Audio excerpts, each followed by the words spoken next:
अगर पाकिस्तानी कोई भी जरा सोचे तो उसका सर जो है वो शर्मिंदगी से झुक जाएगा उसको पढ़ने के बाद। उन्होंने जो पहले खैर जो लिखा था आर्टिकल वो भी बहुत ज्यादा था, बहुत उसमें भी खासकर लोगों के अपने इख्तियारात को मिस यूज करना, अपने दायरा इख्तियार से बाहर निकल के अपने इंटरेस्ट के लिए बिजनेसमैनों को तंग करना। और आज तो खैर उन्होंने पाकिस्तान गैरतमंद पाकिस्तानियों की गैरत की धज्जियां उड़ा दी, जिस तरीके से बताया जा रहा है कि अपने मकासद को हल करने के लिए किस तरीके से लड़कियां को, पाकिस्तानी बच्चियों को इस्तेमाल किया जाता है। मैं समझता हूँ। हिंद दोस्तों, मैं महेंद्र शर्मा स्वागत करता हूँ वन वर्ल्ड हिंदी में आपका। उम्मीद करता हूँ आप खुश और स्वस्थ है। दोस्तों ये दिखाते हैं पाक मीडिया की एक और लेटेस्ट डिबेट, जिसमें कैसे डिस्कशन किया जा रहा है साजिद तरार के द्वारा कि कैसे आज पाकिस्तान ने अपने मकसदों को हासिल करने के लिए पाकिस्तान में सबसे कुकृत्य काम करने शुरू कर दिए। कैसे आज पाकिस्तान के इस लेखक ने सीधा सीधा लिखा कि पाकिस्तान अपने हक कुकर अपने फायदे को लेने के लिए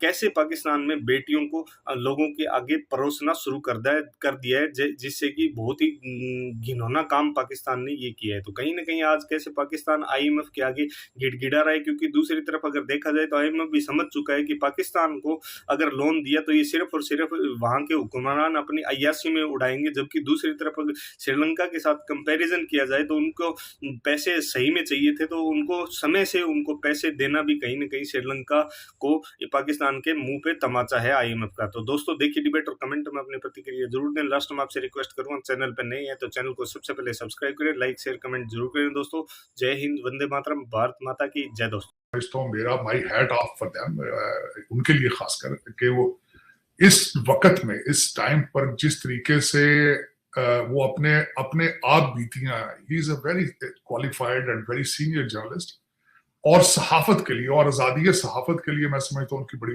बड़ी सर्विसेज हैं। और मैं समझता हूँ कि इसी तरह के इंसानों की वजह से पाकिस्तान के अंदर कुछ तब्दीली आएगी, लोगों को मलाल होगा जो करते रहे हैं। आज उन्होंने फिर हर पाकिस्तानी के जमीर को झंझोड़ा है। आज जो उन्होंने आर्टिकल लिखा है, मैं समझता हूँ उससे अगर पाकिस्तानी कोई भी जरा सोचे तो उसका सर जो है वो शर्मिंदगी से झुक जाएगा उसको पढ़ने के बाद। उन्होंने जो पहले खैर जो लिखा था आर्टिकल वो भी बहुत ज्यादा था, बहुत उसमें भी खासकर लोगों के अपने इख्तियारात को मिस यूज करना, अपने दायरा इख्तियार से बाहर निकल के अपने इंटरेस्ट के लिए बिजनेसमैनों को तंग करना। और आज तो खैर उन्होंने गैरतमंद पाकिस्तानियों की गैरत की धज्जियां उड़ा दी, जिस तरीके से बताया जा रहा है कि अपने मकासद को हल करने के लिए किस तरीके से लड़कियां को, पाकिस्तानी बच्चियों को इस्तेमाल किया जाता है। मैं समझता हूं कि अब इससे आगे क्या देखना होगा, इससे आगे अब इमरजेंसी है। आपने खुद जिस तरह फरमाया है आरजू, इसके बाद इमरजेंसी की, मैं समझता हूं इमरजेंसी का जवाब पैदा हो जाता है। अबसार आलम साहब के अगर दोनों आर्टिकल पढ़े, या तो फिर ये जो लोग इसके जिन्होंने ये किया है, या उनके कोर्ट मार्शल हो, उनको सजा दी जाए, उनके ट्रायल पब्लिक में किए जाए। या तो ये हल है, या फिर इमरजेंसी है, या फिर मार्शल आए, उसके अलावा तो दूसरी चीज कोई नहीं। लेकिन ये कि इस वक्त अगर पाकिस्तान के अगर आप मेरे ख्याल में इमरजेंसी या किस तरह का स्टेप आपने जल्दी ना लिया, तो आपके हालात जो है आपके हाथों से निकलते जा रहे हैं, आपके हालात। क्योंकि इस वक्त आपकी ब्लीडिंग बड़ी सख्त तरीके से हो रही है, करप्शन इतनी बढ़ चुकी है, इसकी हद नहीं है। क्योंकि जब भी हुकूमत करने वाले कमजोर होते हैं, जब आपकी एस्टेब्लिशमेंट छुप गई है, ऊपर चादर लेकर बैठ गई कोने में, तो अफसरों की तो फिर लाटरियां निकल आई ना। वो तो रिश्वत के रेट अब वो तो बहुत बहुत खुल के, वो कहते ना, वो तो क्रीज से आगे निकल के खेल रहे हैं। इस वक्त आपके खैबर पख्तूनख्वा, पंजाब, इतनी रिश्वत चल रही है, इतने इतने प्रोजेक्ट बिक रहे हैं कि आप सोच नहीं सकते। और यहाँ पे लोग वाशिंगटन डीसी वाले भी देख के परेशान है। तभी तो वो कहते हैं, अगले दिन नेट प्राइस को जब पूछा गया या क्वेश्चन पाकिस्तान के आईएमएफ के बारे में, तो उसने कहा उनसे उनकी शायद माने, वो जो जिस तरह चाहते हैं पाकिस्तान चलाएं उस तरीके से चलाएं। आप ये देखें, श्रीलंका अगले दिन गया आईएमएफ, फौरन पैकेज मिल भी गया उनको। लेकिन आपकी जब वो देखते हैं कि टिम हॉर्टन की लाइनें, जब वो आपके देखते हैं केंटकी फ्राइड चिकन, और जब देखते हैं आप लोगों की बिजनेस क्लास की फ्लाइटें उड़ती हैं वहां से, और फिर जिस तरीके से लंदन में जो ड्रामे होते हैं, करोड़ों अरबों की गेमें चलती हैं, आईएमएफ वाले को अंधे तो नहीं ना, वो भी नाक में रोटियां तो नहीं डाल रहे ना, वो भी तो अपने लालच में देखते हैं आपने किस खूबसूरती के साथ चाइना को $26 बिलियन का चूना लगाया और पिज्जे बना लिए आपने। वो अंधे तो नहीं ना, उनकी भी एजेंसियां काम कर रही हैं, उनके एम्बेसडर जो है वो भी मरासले भेज रहे हैं वापस, जो जॉब कर रहे हैं। लेकिन मेरे ख्याल में आपको आईएमएफ की जरूरत नहीं है, आपको अकाउंटेबिलिटी की जरूरत है, आपको अखलाकियात की जरूरत है, आईएमएफ की जरूरत नहीं है। अगर मेरी तो रिक्वेस्ट होगी आईएमएफ को आपको पैसे ना देना, उसकी वजह यह है कि आईएमएफ के पैसे जो है वो सिर्फ 5,000 लोगों के बच्चों को फौरन वापस दुबई और लंदन और टोरंटो आ जाएंगे, वो किसी गरीब आदमी के लिए नहीं है। अब तो बल्कि आईएमएफ ने आपको कहा है, इनसे उन्होंने कहा कि हमने आपको टैक्स लगाने के लिए अमीर लोगों पे कहा है, तो आप ये गरीबों पे टैक्स लगाना शुरू कर देते हैं। तो उन्होंने भी कहा है, आपको इंस्ट्रक्शन दी। लेकिन आपको आईएमएफ की जरूरत नहीं, आपको अखलाकियात की जरूरत है, आपको इस्लाम की जरूरत है, आपको इस्लाम को समझने की जरूरत है। परवेज लाई ने कहा था कि इमरान खान हमारा लीडर है, हम बनी गाला खुद जाके उसकी हिफाजत करेंगे। फेडरेशन तो खत्म हो गई थी। फिर आप स्विट्जरलैंड पैसे मांगने गए हैं अपने सैलाब जदगान के लिए, हर सूबे ने अपनी नुमाइंदगी जाके अलग से की, बल्कि वहां जब सूबा सराज का मिनिस्टर गया था उसने इमरान खान की तस्वीर लगा ली थी। फेडरेशन तो आपकी खत्म थी उसके बाद। अच्छा, बॉर्डर की वायलेशन डेली बेस पे आपके तालिबान कर रहे हैं, बॉर्डर आप प्रोटेक्ट नहीं कर सकते, ये भी एक स्टेट के फंडामेंटल्स होते हैं। फिर रेट ऑफ गवर्नमेंट आपकी वो नहीं है, रूल ऑफ लॉ कोई नहीं है। फिर उसके बाद अदालतें अलग अलग हो चुकी हैं आपकी। इस वक्त सुप्रीम कोर्ट के अदालत के अंदर कैंप बन चुके हैं अलग अलग जजों, वो एक दूसरे के खिलाफ हैं, एक दूसरे की बातें नहीं मानते। तो ये आप टूट चुके हैं। जुड़ा कहां से? इसको जुड़ा हुआ कंट्री कहते हैं आप। मैं तो डिसाइड नहीं करूंगा आपसे, मैं तो नौज बिल्ला, मैं अक्सर कहता हूं मेरे मुंह में खाक, मैं हमेशा ये कहता हूं अब सिर्फ आपको अलग अलग तराने और अलग अलग झंडों की जरूरत है, और तो कुछ भी नहीं है आपके पास। क्या है? You are denying your federation. जब 4 सूबे मिलकर फेडरेशन को डिनाई कर दें तो टूटना क्या कहते हैं आप? किसको कहते हैं टूटना और जोड़ना? जब 4 सूबे मुख्तलिफ तरीकों से अपने आप को चलाएं और फेडरेशन की बात ना माने।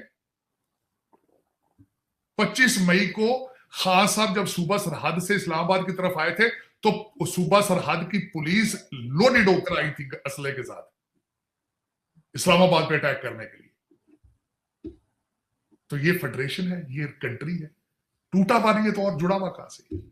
सर कहने के लिए तो जुड़ा हुआ ही कहलाता है ना, वरना उनका तो मेरे ख्याल में मकसद बात वो यही कर रहे थे कि पूरी तरह से तोड़ के और जब दोबारा जो है वो बनाया जाए तो फिर शायद कुछ बेहतरी आए। लेकिन वो कह रहे थे ये प्रॉपरली कंप्लीटली टूट भी नहीं रहा है, जैसा है वैसा ही चलता जा रहा है। आरजू, मैंने जब अमेरिका से एमबीए किया था, कई दफा आपका सिस्टम इतना करप्ट हो जाता है, आपकी एक प्रोजेक्ट जो है इतना करप्ट हो जाता है कि उसको फिक्स करना इज नॉट वायबल नहीं होता।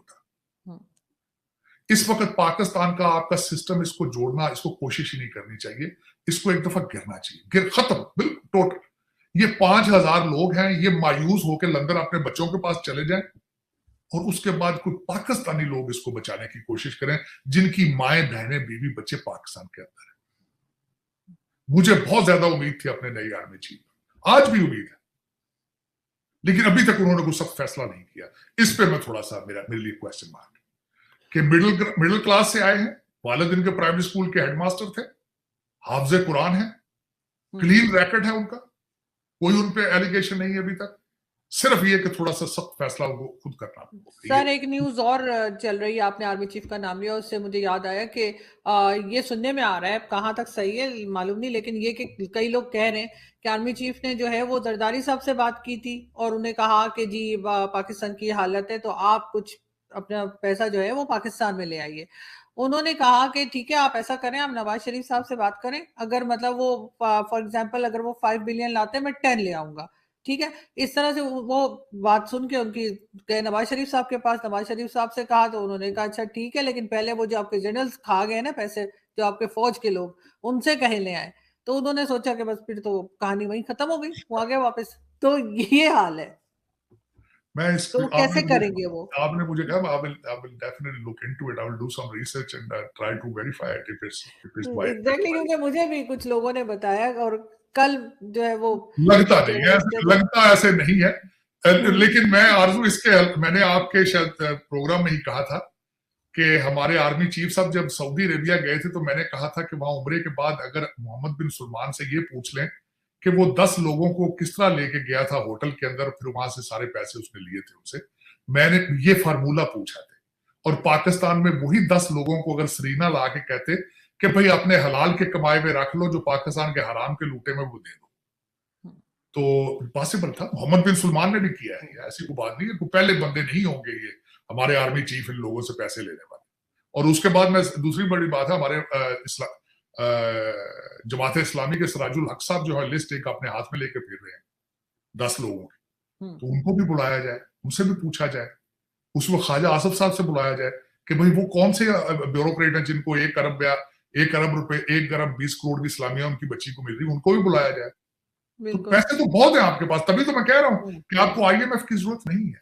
आप ये IMF का ड्रामा है सिर्फ ये तो सिर्फ वो जो इस वक्त जिनकी बीवियां बच्चे लंदन में बैठे हैं टोरंटो वाले, ये तो उनको चाहिए IMF का जो पैकेज है। और IMF को भी इस बात का पता है, उन्हें भी जल्दी नहीं है। उन्हें पता था श्रीलंका के हालात खराब है, उन्होंने पैसे दे दिए। आपको उन्हें पता है आपके पास बहुत पैसा है। आपने जब से अयूब खान के बाद से आपने लूटें शुरू की, और जब खासकर अफगानिस्तान में रशिया आया, आपने इतना लूटा है, ना सिर्फ अमेरिका को, पूरी दुनिया को लूटा है। आपने दहशतगर्दी के नाम पर इतना कारोबार किया है कि आप छोड़ ही देना, इतना लूटा है। आपके जो अफसरान हैं उनके तह खानों में ढेर लगे पड़े हैं डॉलरों और पाउंडों के। ये हालात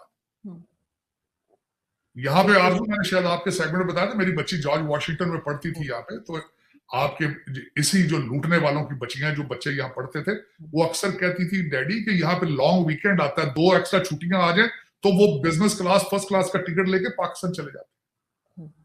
25-25 हजार डॉलर के बैग होते हैं उनके हाथों में, 10-10 हजार डॉलर महीने के किराए के अपार्टमेंटों में अकेले रहते हैं। यहाँ पे एक मेरी बच्ची के 2 दोस्त थे, दोनों बहन भाई थे, अलग अलग अपार्टमेंट किराए पे लेके रहते। इतना पैसा था, इतनी लूट उनके पास। ये तो अब ये तो आरजू, ये दर हकीकत एक दुआ, मैं कहता हूँ आए मिलके रिक्वेस्ट करते हैं, 22 करोड़ लोग मिलके आज दुआ करें कि कोई ऐसा इंसान पैदा हो पाकिस्तान में जो